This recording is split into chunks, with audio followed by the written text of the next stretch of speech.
Everyone, welcome back to my channel লাক্সেভিয়া BD. Viewers, আজকে তোমাদের সাথে শেয়ার করব দুধের মতো ফর্সা হওয়ার এইরকম একটি সাবান। এই পাপায়ের সাবানটা অনলাইনে এখন খুবই বিখ্যাত।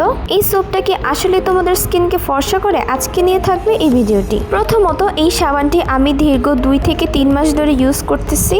আমার কাছে মোটামুটি ভালোই লেগেছে, তবে এইটা যে একদম দুধের মতো ফর্সা করে দেয় ব্যাপারটা এইরকম না। এইটা তোমাদের ফেসকে অনেক বেশি ডিপ ক্লিনজিং করবে, অনেক বেশি ময়শ্চারাইজ করবে। এটার ইনগ্রেডিয়েন্টস লিস্টের মধ্যে রয়েছে vitamin C, alpha arbutin, kojic acid, আরও অনেক কিছু। অ্যান্ড এইটা হচ্ছে একটা মেড ইন থাইল্যান্ডের প্রোডাক্ট।